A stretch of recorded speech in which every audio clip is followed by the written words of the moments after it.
Bonjour à tous, bonjour à toutes, c'est Cyril des Cafés Business, on est en direct ici à la foire européenne de Strasbourg. On a un dispositif exceptionnel sur une semaine avec des speed meetings qu'on organise pour les professionnels, exposants, membres des Cafés Business et autres invités, tous ceux qui veulent venir participer au Café Business. L'idée c'est que vous rencontriez des professionnels. C'est le premier live de la journée, on est lundi, il est un petit peu plus que midi, il est midi 10, notre premier invité c'est Thierry Strauss. Bonjour Thierry.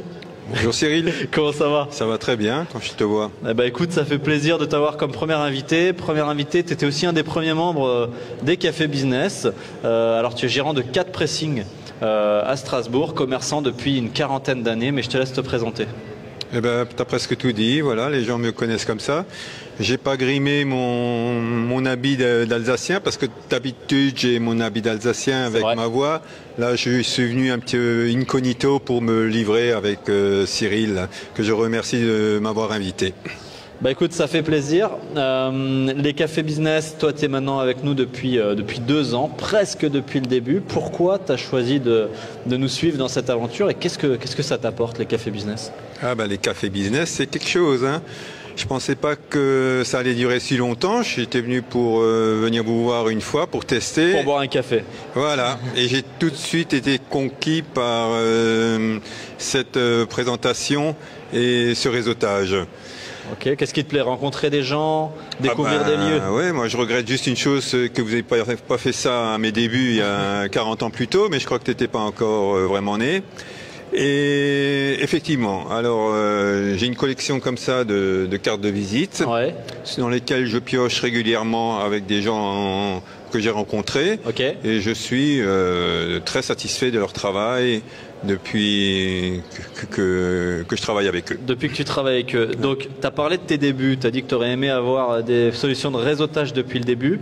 Parle-nous un petit peu, justement, du pressing, les débuts du pressing. Comment, dans ta tête, dans ton cheminement, tu décides un jour d'ouvrir un pressing?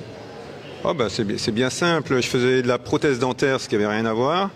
Et le contact client me manquait. Je cherchais un commerce où il y avait cette possibilité.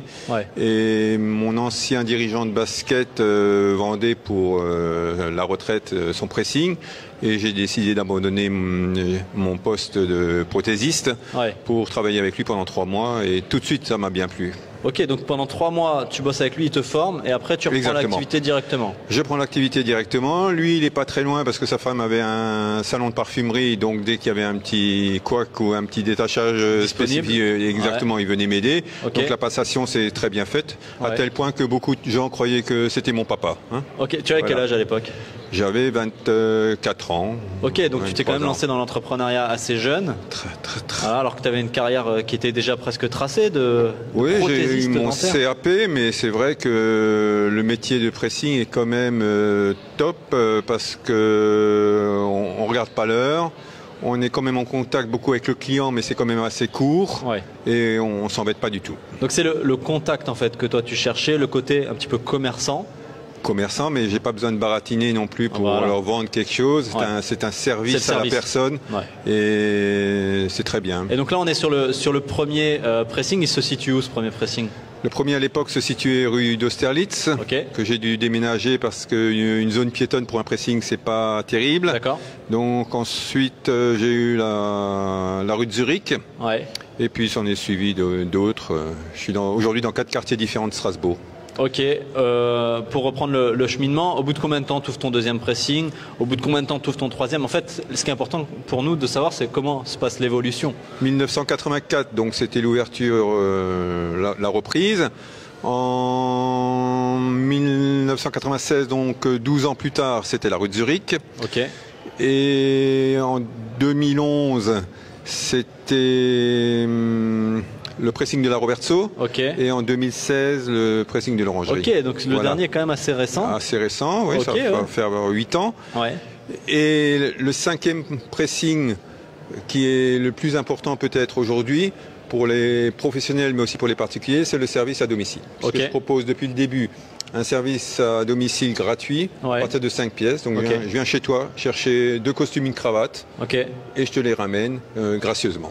Ok. Top. Donc le service, c'est vraiment ce que tu voulais mettre en avant. Oui, tout à fait. C'est comme ça qu'on se différencie aussi. Sauf que pour le service, au départ, je comptais sur les personnes âgées qui avaient un peu du mal à se déplacer, ou les personnes handicapées, etc. Et j'ai pas du tout ou très peu de ces personnes-là. J'ai beaucoup de gens qui ont pas le temps d'aller au pressing. D'accord. Et c'est ces gens-là qui me C'est plus les gens qui n'ont pas le temps. Voilà. Du coup, plus que ceux qui ne peuvent pas se déplacer. Tout à fait. Ok, très bien. On te connaît aussi en tant que grand communicant sur les réseaux. Tu as tout de suite compris dès le début des réseaux sociaux que le digital était important. Comment tu t'es un peu immiscé là-dedans? Comment c'était les débuts? Je suis toujours dans les débuts, hein. J'ai beaucoup de mal, hein, on ne croirait pas. Mais je prends régulièrement des cours grâce au Café Business où j'ai des contacts, bien entendu. J'ai déjà eu trois vidéastes qui sont venus. Et régulièrement, donc, avec cet apprentissage, j'essaye de m'y faire. C'est un peu difficile, mais je m'accroche. Mais tu as compris qu'il y avait un réel intérêt pour toi d'être présent sur les réseaux sociaux, pour ta clientèle aussi?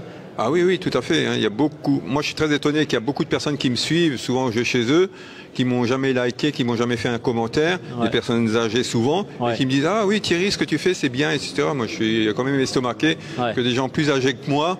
Et te disent je t'ai vu sur Facebook, exactement. sur Instagram. Ah oui. C'est vraiment la puissance des réseaux sociaux, et au-delà des réseaux d'affaires qu'on peut connaître, nous on dit toujours combiner réseaux sociaux et réseaux d'affaires. Là, c'est un exemple de plus qu'il faut s'y mettre. Ah tout à fait. Et il faut multiplier un peu donc je suis un peu sur Facebook, un peu Instagram, un peu LinkedIn. Il faut un peu multiplier les choses, avoir un peu de temps. Mais bon, c'est aussi un grand plaisir à le faire. Voilà, il faut y prendre du plaisir.